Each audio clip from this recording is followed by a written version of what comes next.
en el mismo campo de batalla donde el destino de la civilización occidental pendía de un hilo, los guerreros atenienses no solo se enfrentaban al poder del vasto imperio persa. Mirando a través de sus escudos, veían los rostros de otros griegos, tebanos y tesalios, hermanos de sangre ahora alineados con el invasor.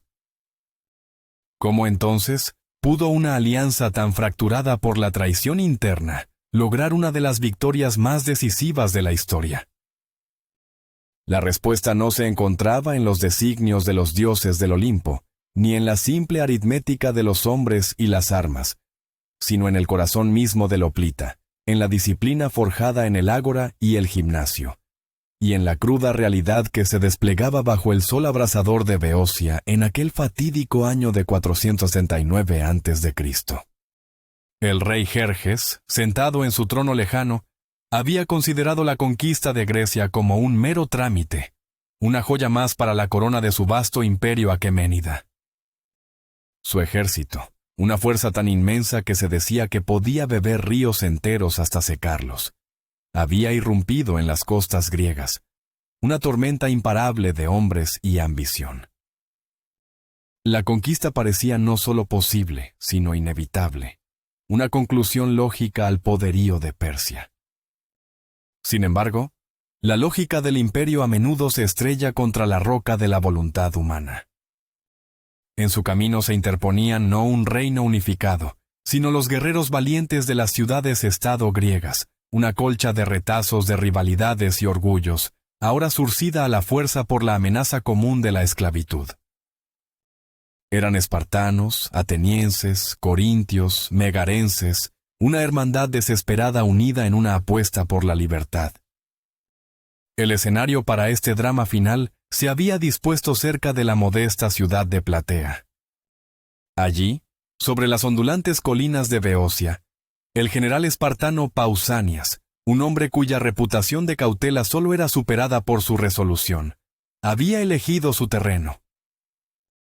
Con la sabiduría de un lobo que elige dónde pelear, posicionó a sus fuerzas en las alturas, utilizando la topografía como un arma silenciosa.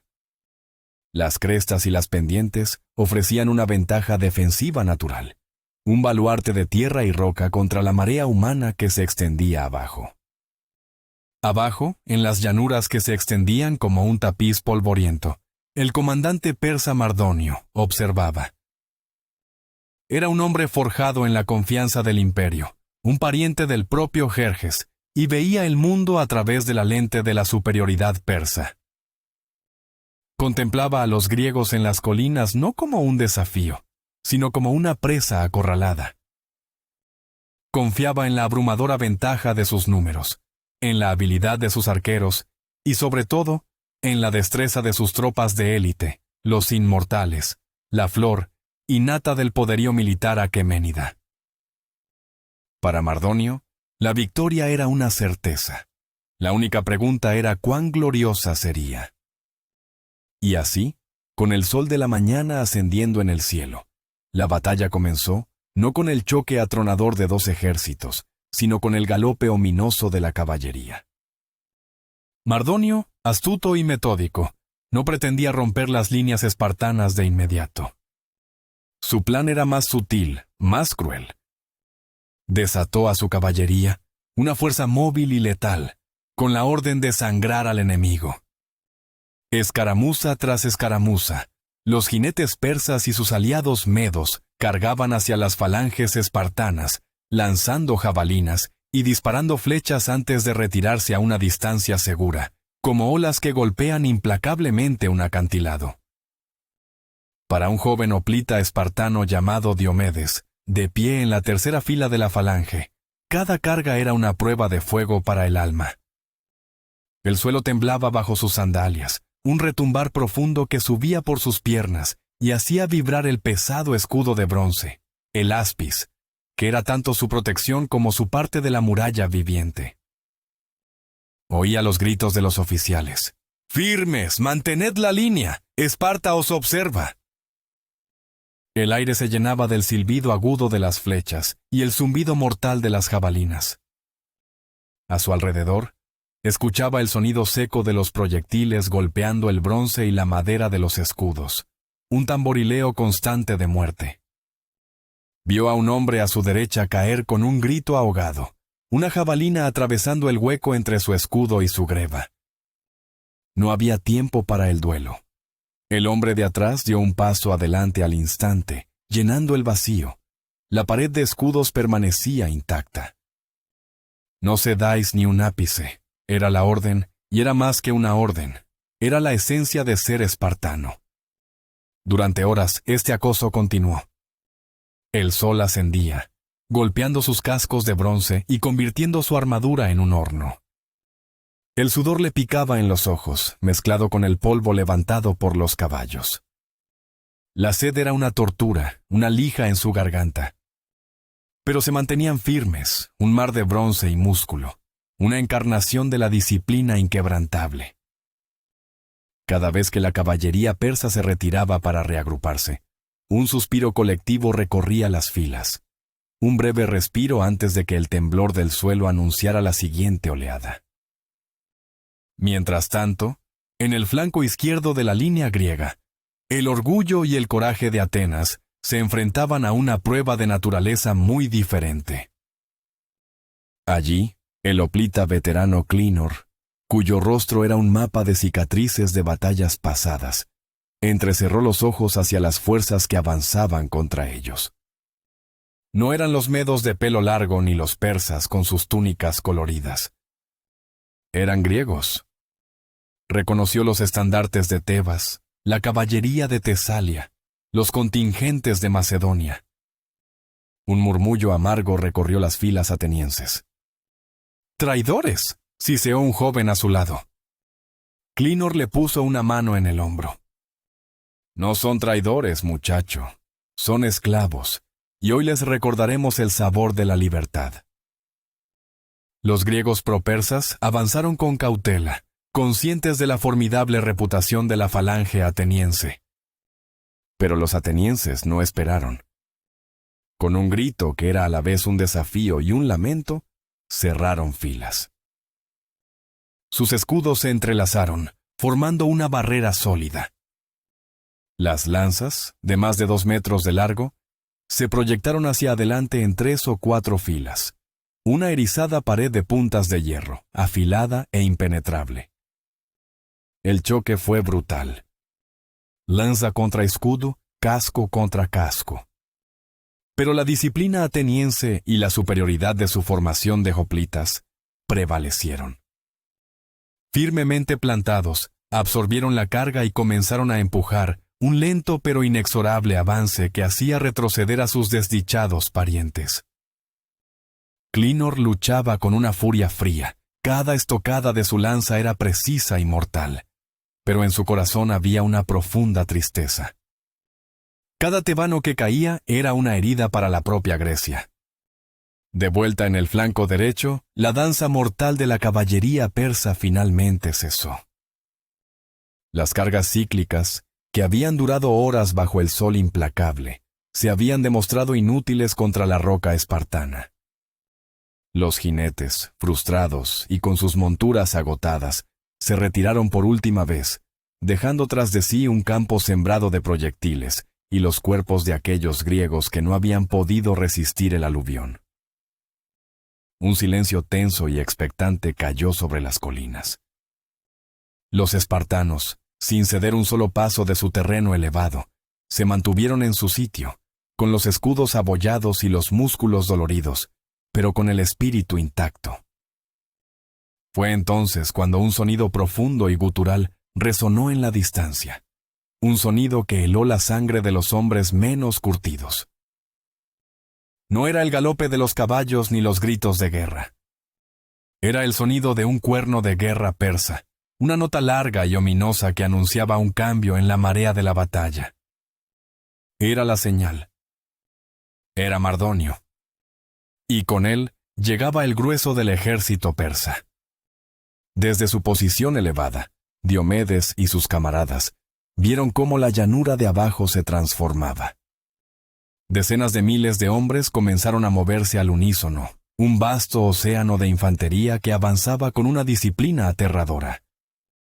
A la cabeza marchaban los arqueros, una densa nube de combatientes cuya tarea era oscurecer el sol con sus proyectiles. Detrás de ellos, la infantería pesada, los Esparavara con sus grandes escudos de mimbre y sus lanzas cortas, y en el corazón de esa marea humana, la élite, los inmortales, guerreros legendarios que eran el orgullo y la columna vertebral del poderío militar persa. La verdadera prueba para Esparta estaba a punto de comenzar. Ya no se trataba de resistir escaramuzas, sino de enfrentarse a la fuerza total de todo un ejército imperial. Pausanias, observando el avance desde una posición de mando, no mostró ninguna emoción. Su rostro era una máscara de calma. Sabía que este era el momento que Mardonio había estado esperando, el momento en que creía que su abrumadora superioridad numérica aplastaría la resistencia griega. Pero Pausanias también conocía a sus hombres. Sabía que cada espartano en esa línea valía por 10 de los soldados reclutados a la fuerza del vasto imperio. «Preparaos», su voz resonó a través de sus oficiales. «Recordad vuestro entrenamiento, recordad por qué estamos aquí». La primera oleada del asalto principal fue un infierno de flechas. Los arqueros persas, deteniéndose a una distancia calculada, tensaron sus arcos y soltaron una lluvia de muerte sobre las líneas espartanas. El cielo se oscureció momentáneamente. El silbido de miles de flechas era como el de una tormenta de granizo sobrenatural. Los hoplitas levantaron sus escudos, creando un techo de bronce sobre sus cabezas. El impacto de las flechas era ensordecedor, un repiqueteo incesante y violento.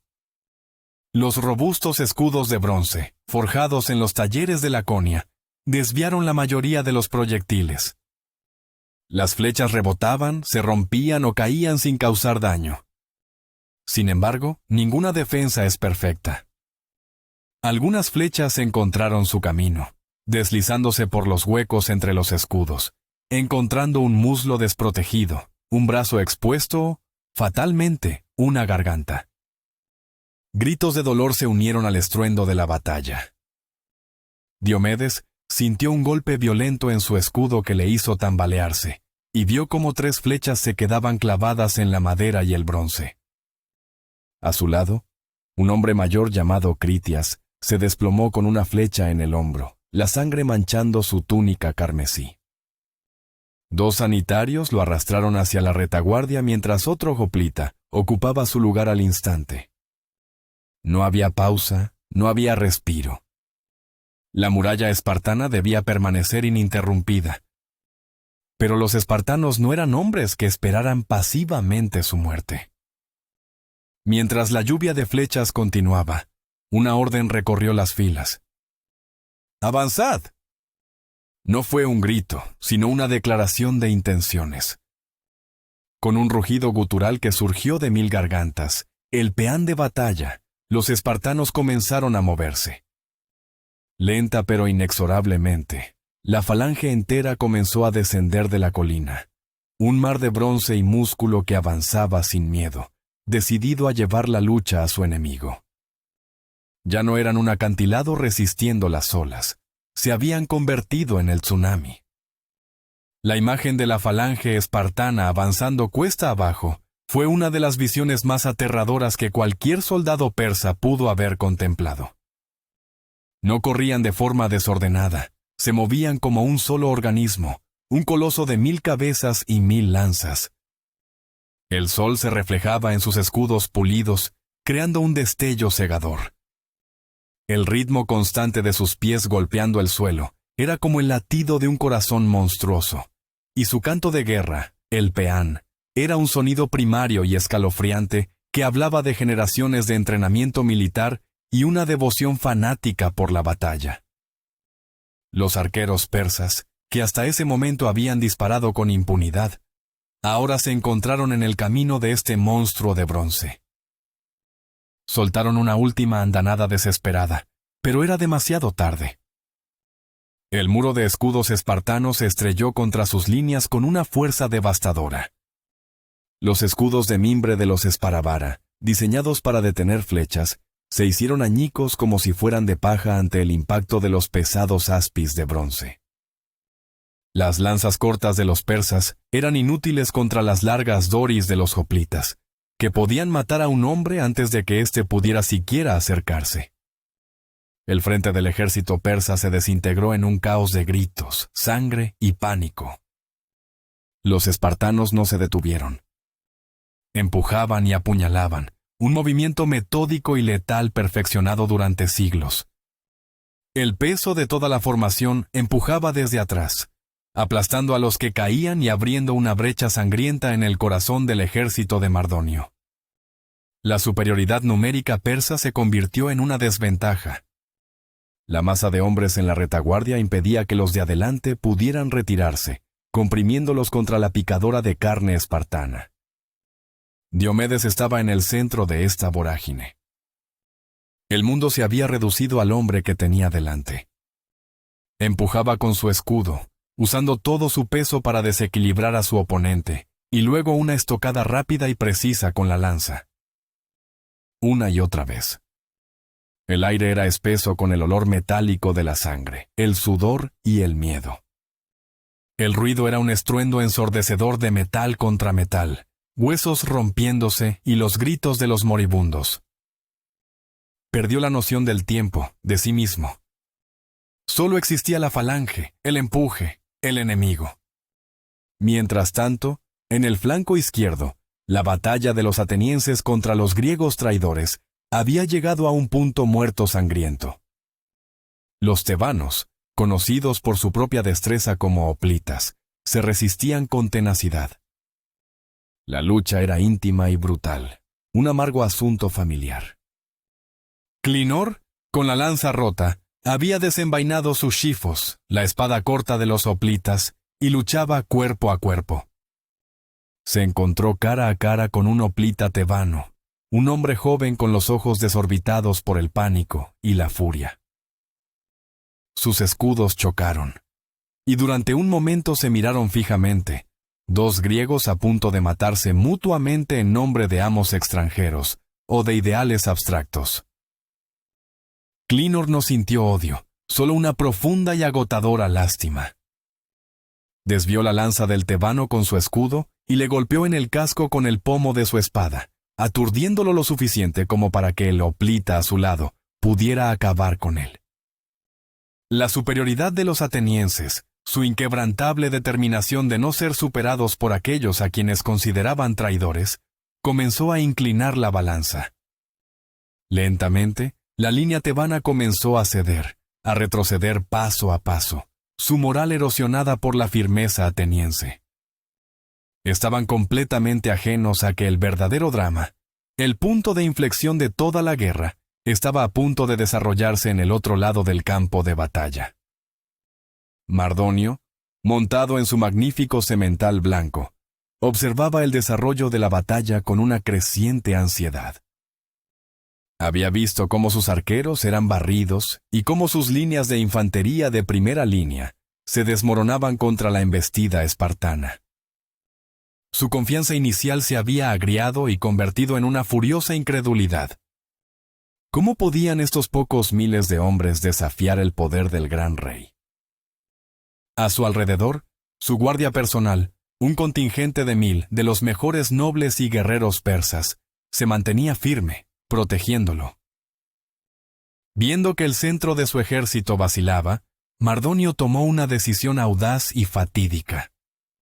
En lugar de retirarse y reagruparse, decidió inspirar a sus hombres con su propio ejemplo. Con un grito de guerra, espoleó a su caballo y cargó hacia el corazón de la refriega, seguido de cerca por su guardia de élite. Quería estar en el frente, ser visto por sus tropas, para reavivar su espíritu de lucha con su propia valentía. Fue un acto de coraje, pero también un error fatal. Su brillante armadura y su caballo blanco lo convirtieron en un objetivo inconfundible en el caos del campo de batalla. La carga de Mardonio y su guardia de élite Fue como una cuña de acero clavándose en la batalla. Chocaron contra una sección de la falange espartana, y por un momento, su ímpetu y habilidad superiores parecieron tener éxito. Los nobles persas, luchando con una ferocidad desesperada, lograron abrir una pequeña brecha en el muro de escudos. Pero los espartanos eran como el agua. Si se rompía una sección, las demás afluían para cerrar el hueco. La lucha en torno al comandante persa se convirtió en el epicentro de toda la batalla, un torbellino de violencia salvaje. Pausanias, siempre alerta a la marea del combate, vio la bandera de Mardonio y comprendió al instante lo que estaba sucediendo. ¡Hacia el comandante!, gritó a sus hombres más cercanos. ¡Derribadlo, y la serpiente morirá sin su cabeza! La noticia se extendió como la pólvora por las filas espartanas. Un objetivo, un propósito claro en medio del caos. La presión sobre el séquito de Mardonio se intensificó. Diomedes, empujando hacia adelante con sus camaradas, sintió el cambio. La resistencia se volvió más feroz, más desesperada. Vio a los nobles persas, con sus elaboradas armaduras y su valentía innegable, caer uno por uno bajo el peso implacable de la máquina de guerra espartana. Y entonces lo vio. A través de un hueco momentáneo en la lucha, vio a Mardonio en su caballo blanco, su espada levantándose y cayendo, su voz gritando órdenes y ánimos a sus hombres. Era una figura de poder y autoridad, el corazón palpitante del ejército persa. En ese momento, un hoplita espartano de mediana edad, un hombre llamado Arimnesto, cuyo rostro era una máscara de sudor y sangre, vio su oportunidad. Ignorando una herida en su pierna, se lanzó hacia adelante, esquivando un golpe de espada de un guardia. No intentó atacar a Mardonio directamente con su lanza. El comandante estaba demasiado elevado en su montura. En su lugar, Arimnesto arrojó una piedra que había recogido del suelo. Un acto primitivo y desesperado en medio de un choque de ejércitos sofisticados. La piedra, lanzada con toda la fuerza de un brazo espartano, voló por el aire y golpeó a Mardonio en la cabeza, justo debajo del borde de su casco. El impacto fue devastador. El comandante persa se tambaleó en su silla. Sus ojos se pusieron en blanco y se desplomó de su caballo, cayendo pesadamente al suelo como un muñeco roto. Por un instante, un silencio atónito pareció caer sobre esa sección del campo de batalla. Los guardias persas que rodeaban a su líder caído gritaron de horror y rabia. Los espartanos rugieron en triunfo. El corazón del ejército persa había dejado de latir. El efecto fue instantáneo y catastrófico. El pánico, esa enfermedad contagiosa del campo de batalla, se extendió como un incendio forestal por las filas persas. La noticia de la muerte de Mardonio pasó de boca en boca, magnificada y distorsionada por el miedo. «¡Mardonio ha caído! ¡El comandante ha muerto!».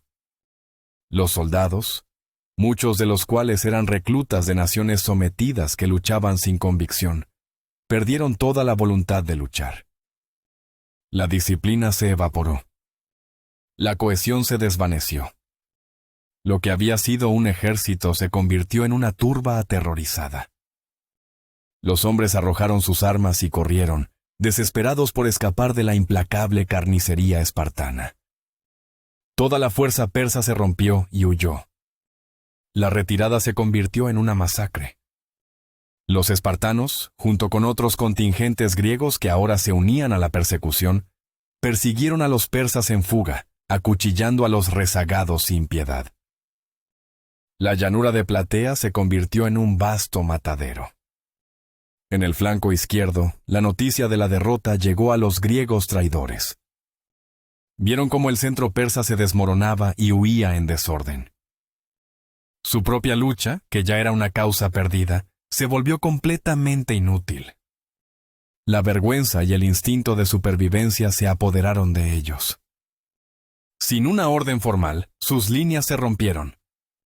Los tebanos, los tesalios y los macedonios dieron la espalda a sus hermanos atenienses y huyeron del campo de batalla en desgracia, perseguidos por los gritos de desprecio y los proyectiles de los victoriosos atenienses. Clínor se detuvo, apoyado en su escudo, observando la huida. No sentía júbilo, solo un vacío amargo. Habían ganado, pero el coste había sido más que la sangre derramada. El alma de Grecia también había sido herida ese día. El sol comenzó a descender, tiñendo el cielo de tonos anaranjados y púrpuras, colores que parecían un eco de la sangre derramada sobre la tierra de Beocia. El estruendo de la batalla se había desvanecido, reemplazado por un silencio inquietante, roto solo por los gemidos de los heridos y los gritos de los cuervos que comenzaban a congregarse. Los espartanos y los atenienses, los dos pilares de la victoria, emergieron del caos cubiertos de sangre, polvo y una profunda y abrumadora fatiga. Habían asestado un golpe decisivo, no solo a un ejército, sino a la mismísima idea de la conquista persa. Habían asegurado su libertad no con tratados ni diplomacia, sino con bronce, hierro y una voluntad inquebrantable. La victoria era total. Los sueños de conquista del rey Jerjes, aquellas grandiosas ambiciones que habían puesto en marcha la maquinaria de guerra más formidable del mundo, se habían hecho añicos contra las rocas de Platea. Sus esperanzas, llevadas a través del Helesponto en un puente de barcos, ahora yacían reducidas a cenizas por el valor indomable de la coalición griega.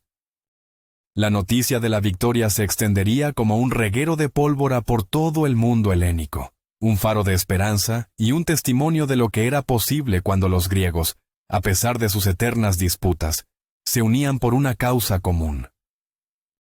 Diomedes se sentó pesadamente en el suelo, dejando caer su pesado aspis a su lado.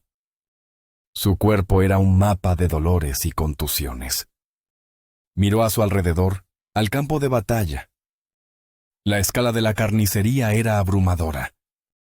Cuerpos persas y griegos yacían entrelazados en las grotescas posturas de la muerte. Armas rotas, estandartes caídos, el detrito de un imperio desmoronado. Vio a Arimnesto, el hombre que había matado a Mardonio, siendo atendido por los médicos, su rostro pálido pero con una expresión de feroz satisfacción. Vio a Pausanias caminando entre sus hombres, su habitual semblante estoico ahora suavizado por una expresión de profundo alivio y orgullo. Habían sobrevivido. Habían vencido. Pero el precio era visible en todas partes. La batalla de Platea pasaría a la historia como uno de los mayores triunfos militares del mundo antiguo. Sería contada y recontada en simposios y obras de teatro, un ejemplo brillante de la resiliencia y la unidad de las ciudades-estado griegas contra probabilidades aparentemente insuperables.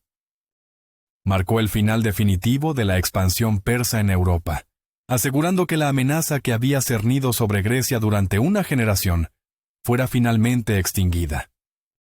Más importante aún, esta victoria aseguró la supervivencia de la cultura y la civilización griegas. En las décadas y siglos venideros, las semillas plantadas en el campo de batalla de Platea florecerían. La filosofía, la democracia, el arte, el teatro y la ciencia que se desarrollaron en la Atenas postbélica y en otras ciudades griegas darían forma al pensamiento occidental de una manera que Jerjes nunca podría haber imaginado. La libertad por la que Diomedes, Clínor y miles de otros habían luchado y sangrado ese día, se convertiría en el fundamento de un legado que perduraría por milenios. Clínor encontró a un grupo de atenienses reunidos alrededor de una pequeña fogata improvisada. Nadie hablaba mucho. El peso de lo que habían hecho, de luchar contra otros griegos, todavía pesaba sobre ellos. Pero al mirar a través del campo oscurecido hacia las siluetas de los espartanos, también había un nuevo sentido de respeto, una comprensión de que, a pesar de sus diferencias, compartían algo fundamental. Eran helenos. Y ese día, habían demostrado al mundo lo que eso significaba. La noche cayó finalmente, cubriendo la tierra con su manto oscuro. Pero para Grecia, un nuevo amanecer había comenzado. Un amanecer comprado con la sangre de sus hijos en las llanuras de Platea. La historia había sido escrita y su eco resonaría a través de las edades, un recordatorio eterno de que incluso los imperios más grandes pueden ser derrotados por hombres y mujeres que se niegan a ser esclavizados. La pregunta planteada en la víspera de la batalla había sido respondida. Una alianza fracturada por la traición pudo lograr lo imposible, porque la convicción en su causa era más fuerte que las fisuras que la dividían. El ideal de libertad, en ese día y en ese lugar, resultó ser una fuerza más poderosa que el acero, el oro o el poder de cualquier rey. El alba del día siguiente reveló la verdadera magnitud de la victoria y su coste. Pausanias, actuando con la autoridad de comandante supremo de las fuerzas aliadas, ordenó la recolección y el entierro de los muertos griegos, un deber solemne que se llevó a cabo con reverencia y dolor. Cada ciudad-estado cavó su propia fosa común, un triste recordatorio de las divisiones que persistían incluso en la victoria. Los espartanos enterraron a sus caídos con su característica austeridad, los atenienses con discursos que ya comenzaban a tejer la narrativa de su heroísmo, y así sucesivamente. Diomedes ayudó a llevar los cuerpos de sus camaradas, hombres con los que había entrenado, comido y luchado. Cada cuerpo era un peso, no solo físico, sino también espiritual. Reconoció el rostro sin vida de Critias, el hombre mayor que había caído a su lado durante la lluvia de flechas. La victoria se sentía hueca en esos momentos, un triunfo teñido por la pérdida personal. Pero luego vio el botín. El campamento persa, que había sido tomado por asalto después de la huida del ejército, era un tesoro de riquezas inimaginables. Tiendas de seda lujosamente bordadas, muebles con incrustaciones de marfil y oro, copas de plata, brazaletes, collares y una cantidad asombrosa de monedas de oro, los dáricos persas. Los hoplitas, hombres de granjas y talleres modestos, miraban con asombro la opulencia de sus enemigos. Pausanias ordenó que todo el botín fuera recogido y puesto en común para ser dividido. Una 10ª parte, como era costumbre, se dedicaría a los dioses en agradecimiento por la victoria. Se erigirían monumentos en Delfos, Olimpia e Istmia, incluyendo la famosa columna de la serpiente, forjada con el bronce de las armas persas fundidas, con los nombres de las 31 ciudades-estado que habían luchado inscritos en sus anillos. Este acto no era solo religioso, sino profundamente político. Era una declaración de unidad griega, una lista de honor forjada en la batalla que sería un recordatorio perpetuo, tanto para los griegos como para sus enemigos. Mientras tanto, el destino de los griegos traidores también se estaba decidiendo. Un destacamento del ejército aliado marchó sobre Tebas, la ciudad que había sido la más entusiasta partidaria de los persas. Exigieron la rendición de los líderes pro-persas. Después de un breve asedio, la ciudad cedió, y los hombres responsables de la traición fueron ejecutados. Fue un acto de justicia dura y necesaria, una señal de que la traición a la causa helénica no quedaría impune. Clinor, el veterano ateniense, observó estos acontecimientos con una perspectiva alejada. La victoria era segura, el futuro de Grecia estaba a salvo por ahora, pero él sabía que la naturaleza humana no cambiaba. Las rivalidades que habían llevado a Tebas a ponerse del lado de Persia no desaparecerían. Esparta y Atenas, ahora hermanas en la victoria, pronto volverían a ser rivales en la paz. La lucha en Platea había sido por la libertad de ser griegos, pero ser griego también significaba ser ateniense, espartano, corintio, con todos los orgullos y conflictos que eso conllevaba. Unos días después, mientras el ejército se preparaba para disolverse y cada contingente regresaba a su hogar, Diomedes se encontró cerca de la tumba común de los espartanos. Se quedó allí en silencio, pensando en el viaje que lo había llevado desde los campos de entrenamiento de Laconia hasta este campo de muerte y gloria. Un oficial mayor, al ver su contemplación, se acercó y se paró a su lado. ¿Valió la pena, muchacho?, preguntó el oficial, su voz ronca por el cansancio. Diomedes miró las tumbas, luego a la llanura ahora silenciosa, y finalmente al cielo azul de Grecia.